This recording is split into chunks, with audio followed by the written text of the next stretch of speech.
بسم اللہ الرحمن الرحیم۔ السلام علیکم ناظرین، حضرت ابراہیم علیہ السلام کو بادشاہ وقت نمرود نے جب آگ میں ڈالا اور اللہ نے ان کو آگ سے زندہ اور صحیح سلامت نکال لیا تو اس کے بھائیوں نے اپنی بیگم حضرت سارہ کے ساتھ مصر، شام یا کنعان کی جانب ہجرت کی۔ وہاں مصر کے بادشاہ نے حضرت ابراہیم علیہ السلام سے اپنی بیٹی حضرت ہاجرہ کا نکاح کرا دیا۔ اس وقت حضرت ہاجرہ کی عمر تقریباً 20 یا 22 سال تھی اور حضرت ابراہیم علیہ السلام کی عمر 70 سال سے زیادہ تھی۔ اس کے بعد یہ تین افراد حضرت سارہ علیہ السلام، حضرت ابراہیم علیہ السلام اور حضرت ہاجرہ کا قافلہ ہجرت کر کے فلسطین پہنچا۔ حضرت ابراہیم علیہ السلام کو کوئی نورینہ اولاد نہ تھی۔ انہوں نے اللہ سے دعا کی، اے اللہ کوئی نیک صالح اولاد عطا کر، تو تقریباً 80 سال کی عمر میں اللہ تبارک و تعالیٰ نے ان کو بیٹے کی خوشخبری دی۔ اللہ نے ان کو حضرت ہاجرہ یعنی دوسری بیگم سے بیٹا دیا، جن کا نام حضرت اسماعیل علیہ السلام ہے۔ اس کے بعد آپ کو حکم ہوا بیت اللہ کی طرف ہجرت کرنے کا۔ آپ اور آپ کی اہلیہ حضرت ہاجرہ اور بیٹا جب بیت اللہ پہنچے تو یہاں سے ایک نئی آزمائش کا دور شروع ہوا۔ حضرت ابراہیم علیہ السلام کو حکم ہوا کہ اپنی اہلیہ اور بچے کو یہاں چھوڑو، تنہا واپس تشریف لے جاؤ۔ ناظرین، حضرت ابراہیم علیہ السلام نے عرض کی کہ ان کو کیسے چھوڑ دوں اس جنگل میں، یہاں کچھ بھی نہیں، یہ یہاں کیسے رہیں گے؟ حضرت جبرائیل علیہ السلام جو بطور رہبر ان کے ساتھ تھے، انہوں نے کہا کہ آپ کے رب کی منشا یہی ہے، یہاں اللہ کا گھر بنے گا، یہاں اس بچے کی نسل سے ایک آخری نبی پیدا ہوگا جو پورے عالم کو روشن کرے گا۔ حضرت ابراہیم علیہ السلام نے اپنے بیٹے اور اپنی اہلیہ حضرت ہاجرہ کو ایک ایسی وادی میں چھوڑ دیا جہاں انسانی زندگی کی کوئی علامت نہیں ہے، نہ پانی ہے نہ زراعت، بس چاروں طرف اونچے اونچے پہاڑ تھے۔ لیکن چونکہ اللہ کا حکم تھا اس لیے ان کو وہاں چھوڑ کر ویسے ہی جانا پڑا۔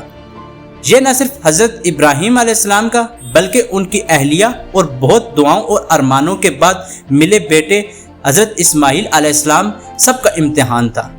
جب حضرت ابراہیم علیہ السلام جانے لگے تو حضرت ہاجرہ نے دریافت کیا، آپ کہاں جا رہے ہیں؟ آپ خاموش رہے۔ یہ اتنا بڑا امتحان تھا کہ جواب نہ دے سکے، بس چپ کر چلے گئے۔ انہوں نے پھر پوچھا، آپ مجھے چھوڑ کر کیوں جا رہے ہیں؟ آگے سے خاموشی۔ چلتے چلتے وہ 3 میل اسی طرح ان کے ساتھ پیدل چلتی رہیں۔ جب وہ گدی پہنچی تو اس وقت ان کو خیال آیا کہ یہ اللہ کے نبی ہیں، کہیں ایسا نہ ہو کہ اللہ نے حکم دیا ہو۔ پھر حضرت ہاجرہ نے پوچھا، اللہ نے آپ کو حکم دیا ہے کہ مجھے یہاں چھوڑ دیں؟ حضرت ابراہیم علیہ السلام نے اس باب میں سر ہلایا کہ ہاں۔ اس پر حضرت ہاجرہ نے کہا، ٹھیک ہے جاؤ، پھر میرا اللہ مجھے ضائع نہیں کرے گا۔ ناظرین، جب حضرت ابراہیم علیہ السلام کو آگ میں ڈالا گیا تو انہوں نے کچھ نہیں بولا، صرف اتنا ہی کہا، اللہ مجھے کافی ہے۔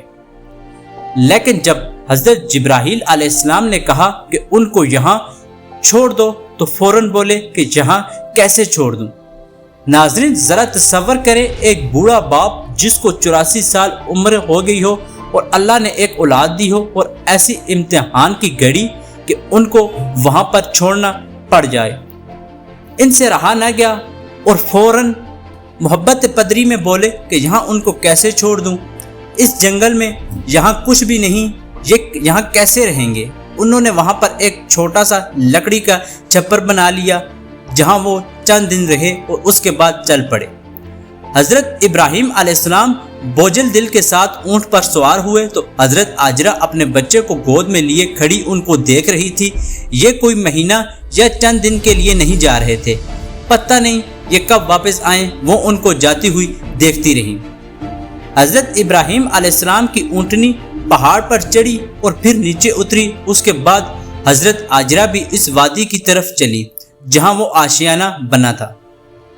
حضرت ابراہیم علیہ السلام جب اوجل ہوئے تو انہوں نے ایک دم اپنی اونٹنی کو اس مقام کی طرف موڑا اور اللہ سے مخاطب ہو کر کہا، اے میرے رب، میں نے اپنی اولاد کو ایک ایسے جنگل میں چھوڑ دیا جہاں نہ کوئی آدم زاد ہے، نہ دانا ہے، نہ پانی، بس تو جان اور یہ جانے۔ اس کے بعد آپ نے منہ موڑا اور چل دیے۔ ذرا اس بات کو سوچو، اپنے لخت جگر سے دور ہو رہا تھا اور اس ماں کو سوچو جو ہر قدم پر اپنے خاوند سے دور ہو رہی ہے۔ حضرت ابراہیم علیہ السلام کی منزل تو پھر بھی آگے گھر ہے، 2 بیویاں اور ہیں، لیکن ادھر تو پتھروں کے ساتھ دوستی ہے۔ چاروں جانب اونچے اونچے پہاڑ ہیں، سناٹا ہے، کوئی آدم زاد نہیں۔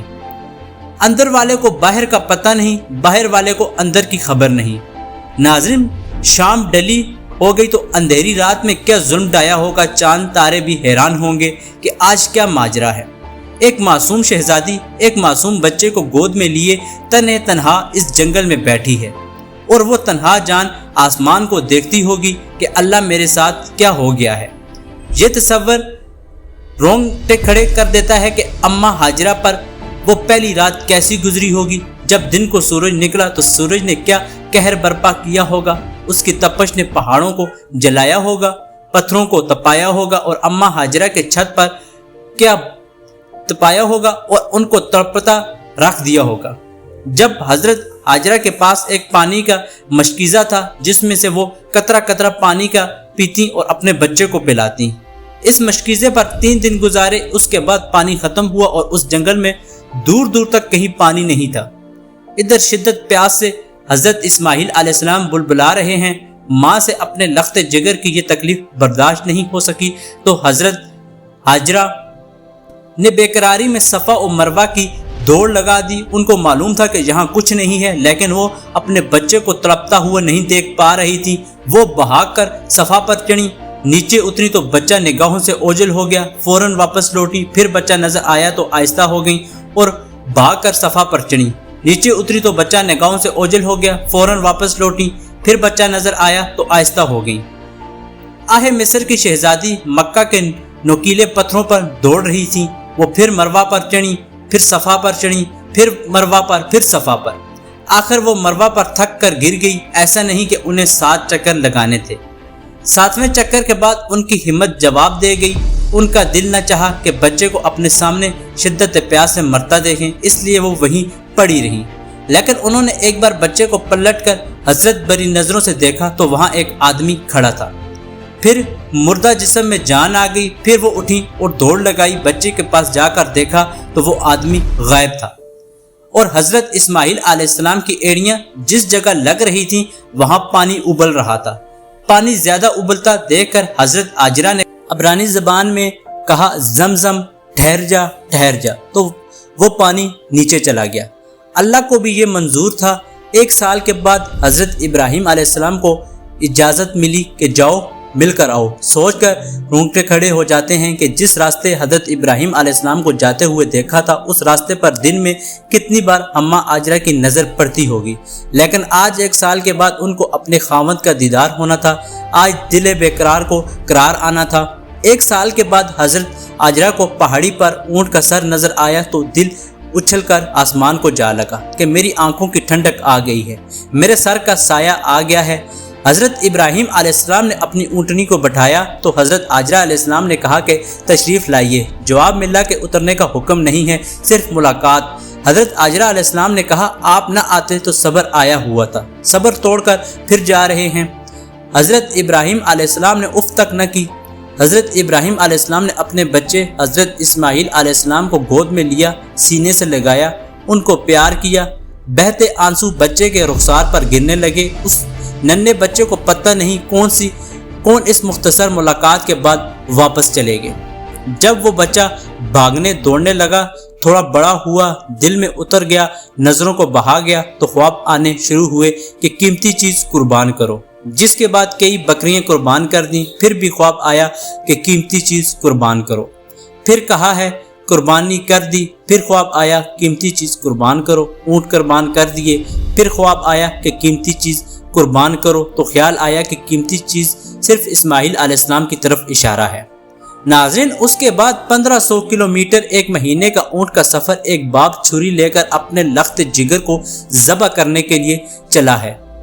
ذرا سوچئے، اس 1 مہینے کے سفر میں ہر سیکنڈ، ہر لمحہ اس باپ کے دل پر کیا گزرتی ہوگی، کیا کرنے جا رہا ہوں، اپنے بیٹے کو ذبح کر لیں۔ اس باپ کی عمر اب 92 سال ہو چکی ہے۔ اس حساب سے حضرت اسماعیل علیہ السلام کی عمر 18 سال ہوگی۔ اس بوڑھے باپ کا دل ہر سیکنڈ، پھٹتا ہوگا کہ میں اپنے بچے کو اپنے ہاتھوں سے کیسے ذبح کروں۔ حضرت ابراہیم علیہ السلام آئے تو اب اسماعیل علیہ السلام نے جانا کہ یہی میرے ابا ہیں۔ حضرت ابراہیم علیہ السلام نے اپنی بیگم حضرت ہاجرہ کو کہا کہ بچے کو تیار کرو، میں آج اس کو سیر پر لے کر جاؤں گا۔ حضرت ابراہیم علیہ السلام حضرت اسماعیل علیہ السلام کو لے کر جمرہ قبری پر پہنچے، جہاں شیطان کو کنکری مارتے ہیں۔ وہاں آخری جگہ وہاں پہنچنے کے بعد فرماتے ہیں کہ اے میرے بیٹے، میں نے خواب دیکھا ہے کہ میں تجھے ذبح کروں گا، تو تیری کیا رائے ہے؟ قربان جائیے اس ماں پر جس نے 7-8 سال کے بچے کو ایسی تربیت دی ہے۔ حضرت اسماعیل علیہ السلام نے کہا، اے میرے والد محترم، آپ کو جو حکم ملا ہے اس کو بجا لائیں، انشاءاللہ مجھے صبر کرنے والا پائیں گے۔ پھر حضرت اسماعیل علیہ السلام کا ذہن ماں کی طرف گیا۔ انہوں نے اپنا کرتا اتار کر کہا کہ ابا جان، یہ کرتا آپ میری ماں کو دے دینا، وہ جب مجھے یاد کرے گی میرا کرتا دیکھ لے گی، اور آپ مجھے یہیں دفن کرنا، ادھر نہیں لے جانا، اور آپ بھی احتیاط کرنا، مجھے الٹا لٹا دینا، کہیں مجھے دیکھ کر آپ کو تکلیف نہ ہو۔ ہائے کیسا امتحان ہے! کیا ہوا ہوگا جب ایک باپ نے اپنے بیٹے کو ذبح کرنے کے لیے اس کے ہاتھ باندھے ہوں گے، پاؤں باندھے ہوں گے، اور الٹا لٹا کر سر کے بال پکڑ کر نیچے سے گردن پر چھری چلائی ہوگی۔ حضرت ابراہیم علیہ السلام نے عرش الہی کی طرف دیکھا اور اللہ سے مخاطب ہو کر فرمایا، یا اللہ، تو مجھ سے ناراض ہو گیا ہے کہ میرے دل میں اسماعیل علیہ السلام زیادہ اتر گئے، یا اللہ، یا کوئی میرا امتحان لے رہا ہے۔ حضرت ابراہیم علیہ السلام کی اس بات پر آسمان کے فرشتے بھی روئے تھے۔ ناظرین، انسانی تاریخ میں فرشتے 2 بار روئے ہیں، ایک اس موقع پر اور دوسرا جب نبی آخر زمان پر طائف کے میدان میں کفار نے پتھر برسائے تھے۔ حضرت ابراہیم علیہ السلام نے فرمایا کہ یا اللہ، تجھ پر سب کچھ قربان ہے۔ یہ کہہ کر حضرت اسماعیل علیہ السلام کی گردن پر چھری چلائی، لیکن چھری نہیں چلی، پھر چلائی، پھر نہیں چلی، لیکن حکم خداوندی نہیں تھا۔ کہا جاتا ہے کہ کوئی تصدیق نہیں، تاریخی بات ہے، ہو بھی سکتا ہے کہ حضرت ابراہیم علیہ السلام نے چھری کو پتھر پر گھس کر اس کو تیز کیا ہو اور سر کے بال پکڑ کر گردن کے نیچے سے پھر چھری چلائی ہو، تو چھری چل گئی۔ تو اس وقت آواز آئی کہ ہے ابراہیم، تو نے اپنا خواب سچ کر دکھایا۔ ہم نیک لوگوں کو ایسا ہی صلہ دیتے ہیں۔ آنکھوں سے پٹی ہٹا کر دیکھا تو سامنے اسماعیل علیہ السلام اور حضرت جبرائیل علیہ السلام کھڑے ہوئے تھے، اور چھری دمبے کی گردن پر چلی تھی جو سامنے پڑا ہوا تھا۔ حضرت ابراہیم علیہ السلام ہر امتحان کی طرح اس امتحان میں پاس ہو چکے تھے۔ اللہ تبارک و تعالیٰ کو قربانی کا یہ طریقہ اتنا پسند آیا کہ رہتی دنیا تک ہر صاحب نصاب شخص پر اس کو لازم اور واجب قرار دے دیا گیا۔ یہ قربانی ان کی یادگار رہے۔ حضرت ابراہیم علیہ السلام کی یہ سنت پیش کے زمانے میں نہیں تھی، اس کو حضرت محمد صلی اللہ علیہ وسلم نے زندہ کیا، اور آپ صلی اللہ علیہ وسلم عید قربان کے موقع پر 2 دمبے ذبح فرماتے تھے، ایک اپنے لیے اور ایک اپنی امت کے لیے۔ صحابہ اکرام رضوان اللہ اجمعین نے آپ صلی اللہ علیہ وسلم سے پوچھا کہ یا رسول اللہ صلی اللہ علیہ وسلم، یہ قربانی کیا ہے؟ تو آپ صلی اللہ علیہ وسلم نے فرمایا، یہ قربانی تمہارے باپ حضرت ابراہیم علیہ السلام کی سنت ہے۔ دعا ہے کہ اللہ تعالی ہمیں قربانی کو تمام آداب کے ساتھ ادا کرنے اور قربانی کا مقصد سمجھنے کی توفیق عطا فرمائے، آمین یا رب العالمین۔ ناظرین، اسی امید کے ساتھ کہ آپ کو ہماری آج کی یہ ویڈیو پسند آئی ہوگی۔ اگر آپ کو ہماری آج کی یہ ویڈیو پسند آئی ہے تو اسے لائک کرنا مت بھولیے، اور ہمارے چینل کو سبسکرائب کیجیے تاکہ ہماری نئی آنے والی ویڈیوز آپ کو آسانی سے ملتی رہیں۔ ملتے ہیں ایک نئی تاریخی اور معلوماتی ویڈیو کے ساتھ۔ خدا ہم سب کا حامی و ناصر ہو۔ خدا حافظ۔